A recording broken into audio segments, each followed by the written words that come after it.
अभी हम graphical representation of complex number पढ़ते हैं और कम्प्लेक्स नंबर का मॉडुलस या इसका रिजल्टेंट या इसका मैग्नीट्यूड एब्सोल्यूट वैल्यू हम कैसे फाइंड करते हैं। तो graphically representation of complex number कोई भी कम्प्लेक्स नंबर है, पर हम पहले कम्प्लेक्स प्लेन को थोड़ा समझ लें। कम्प्लेक्स प्लेन है ये y जो एक्सिस है इसको कम्प्लेक्स प्लेन में इमेजिनरी एक्सिस कहते हैं। Imaginary axis. और इस रियल एक्सिस को कहते हैं, इस एक्स एक्सिस को कहते हैं रियल एक्सिस। Real axis. फर्ज करें कोई कम्प्लेक्स नंबर है z is equal to a plus B iota. तो इसका रियल पार्ट हम एक्स वाई पे एक्स प्लेन पे ड्रा करेंगे, एक्स एक्सिस पे ड्रा करेंगे, और इसका जो इमेजनरी पार्ट है वो वाई पे ड्रा करेंगे। फर्ज करें कोई कम्प्लेक्स नंबर है -2 प्लस 3 आयोटा। तो ये इमेजनरी एक्सिस है, ये रियल एक्सिस है। ये नेगेटिव रियल एक्सिस है या पॉजिटिव रियल एक्सिस। ये पॉजिटिव इमेजनरी एक्सिस है, ये नेगेटिव इमेजनरी एक्सिस। तो अभी हम देख ले कि +3 है तो मतलब इमेजनरी एक्सिस का पॉजिटिव है, तो यहाँ पे 3 है। और ये -2 है तो -2 ये है और 3 ये है।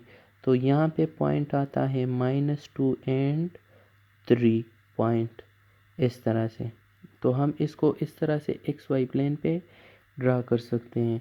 अभी कोई भी है कि -4 -6 आयोटा, हम इसको कैसे ड्रा करते हैं। तो -4 रियल है तो -4 -3 -4 इधर आता है और -6 3 4 5 6 इधर।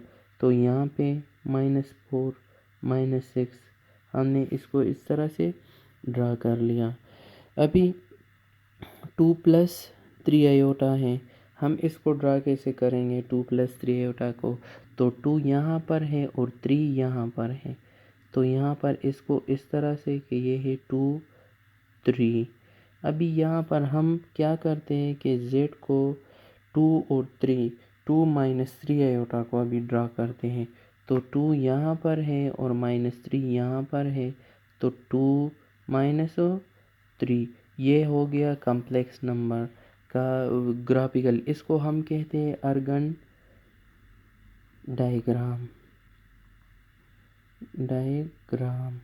और ये हम जान लें कि कम्प्लेक्स नंबर के का रियल पार्ट एक्स एक्सिस पे हम ड्रा करते हैं और इमेजनरी पार्ट वाई एक्सिस पे होता है। बस ये हमने याद रखना है।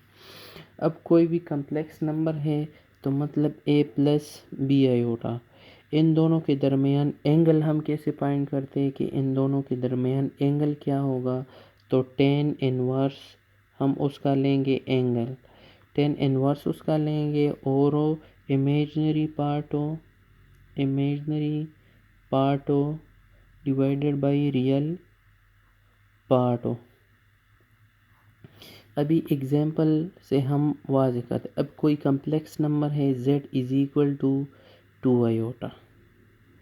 2 आयोटा है तो हम इसको पहले कम्प्लेक्स प्लेन पे ड्रा करते हैं। ये है कम्प्लेक्स प्लेन। इसका रियल पार्ट 2 का क्या है 0 है, तो 0 यहाँ पे है ओरिजिन पे, और 2 किधर है 1 2 2 यहाँ पे, तो ये यहाँ पे लाई होता है।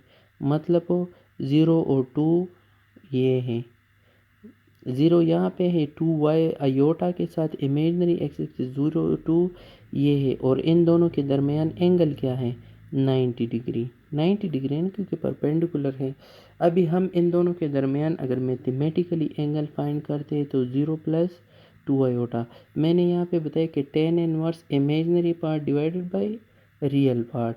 तो इसका इमेजनरी पार्ट क्या है tan इनवर्स इमेजनरी पार्ट 2 और रियल पार्ट 0। तो tan inverse 2/0 equal to infinity, tan inverse infinity is equal to 90 degree, और 90 degree is equal to π/2।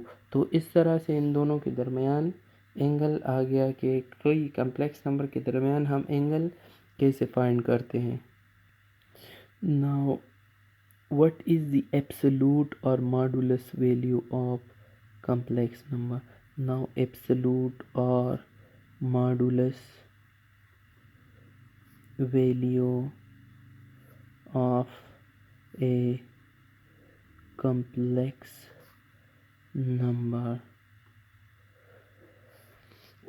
Absolute कोई भी कम्प्लेक्स नंबर है a plus B iota Z, हम इसके मॉडुलस को जेडो absolute इसको इस तरह से डिनोट करते और इसके रियल पार्ट का हम स्क्वायर लेते हैं, बीच में एडिशन लिखते हैं और इसके इमेजिनरी पार्ट का विदाउट आयोटा स्क्वायर लेते हैं और इसको अंडर रूट में बंद करते हैं। ये इसका क्या हो गया, एब्सोलूट वैल्यू।